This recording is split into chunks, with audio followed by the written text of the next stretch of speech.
solar dari kelapa sawit 50%. Kita tidak import lagi solar. Yang waktu itu banyak juga perlawanan. Ada yang bilang pabrik-pabrik mesin tidak akan dukung kita dan sebagainya, dan menakut-nakuti kita.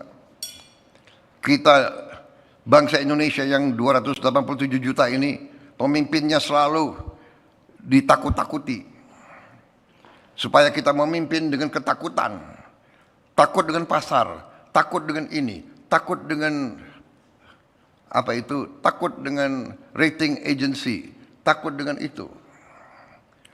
Kita percaya kepada kekuatan kita sendiri. Kita percaya kepada hal-hal yang azazi, yang basic. Basic bukan menurut selera kita, basic menurut pakar-pakar dunia, basic menurut PBB, Sustainable Development Goal. Saudara-saudara, PBB sudah meramalkan bahaya kelaparan, food, energy, water, bahaya kelaparan. Mereka canangkan SDG pertama untuk semua bangsa di dunia. SDG pertama adalah no poverty. Tidak ada kemiskinan.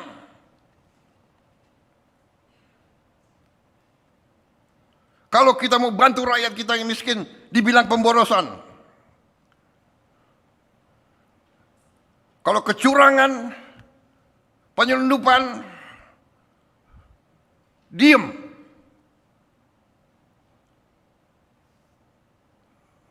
Orang besar kasih kredit terus triliunan. Orang kecil nggak boleh terima apa-apa. Zero hunger. Zero hunger, tidak boleh ada orang Indonesia yang lapar. Saya minta belajar. Kita belajar dari negara-negara lain. Jangan malu belajar. Kirim tim ke India, kirim tim ke Brazil, kirim tim ke Tiongkok, kirim tim ke negara-negara Vietnam. Belajar bagaimana mereka hilangkan kelaparan. Tidak boleh anggota G20 Indonesia ada rakyat yang lapar.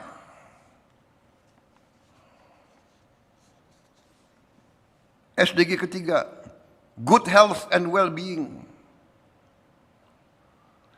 Nomor 4, quality education. 5, gender equality. 6, clean water. 7, affordable and clean energy. Decent work and economic growth. Industry, innovation, infrastructure, reduced inequalities. Saudara-saudara, ini yang kita sedang kerjakan.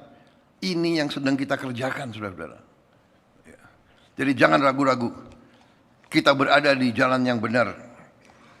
Kita berada di jalan yang rasional. Yang tidak rasional adalah tadi illegal mining, illegal kebun, illegal logging, penyelundupan, under invoicing, transfer pricing. Itu adalah fraud, itu adalah pidana, itu yang tidak rasional. Jangan dibalik, yang sudah diramalkan zaman edan, yang benar disalahkan, ya kan? Yang salah dibenarkan. Ini tidak. Kita yakin kita di atas jalan yang benar. Jadi saudara, salah satu prestasi kita yang nanti akan dikenang oleh sejarah, saya percaya, untuk pertama kali dalam sejarah bangsa Indonesia, kita telah berhasil membangun suatu dana kedaulatan yang kita sebut Danantara. Dana kedaulatan. Danantara singkatan Daya Anagata Nusantara. Daya, energi, Anagata, masa depan Nusantara, tanah air kita. Jadi Danantara adalah suatu dana kedaulatan di mana tabungan-tabungan, kekayaan, aset-aset negara disatukan, dikonsolidasi, dimanage dengan rapi, Dan ini menjadi cadangan, ini menjadi energi untuk masa depan Indonesia. Untuk anak, cucu, dan cicit kita. Dan alhamdulillah, kita untuk pertama kali dalam sejarah kita punya dana kedaulatan ini, dan antara ini yang nilai asetnya bernilai lebih dari 1.000 miliar dolar. Yang selama ini sering tidak bisa kita pantau. Sering kita tidak mengerti kekayaan kita di mana. Saudara-saudara, saya masuk kabinet sebelum ini, kabinetnya Presiden Joko Widodo. Saya mengikuti, tapi saya belum menguasai angka-angka.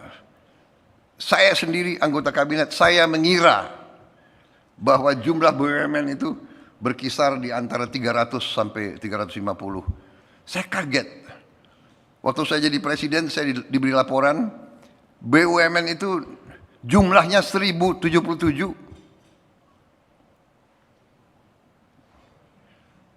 Dan ini harus kita cek lagi. Ada BUMN yang bikin anak perusahaan. Dia bikin lagi cucu perusahaan. Dia bikin lagi cicit perusahaan.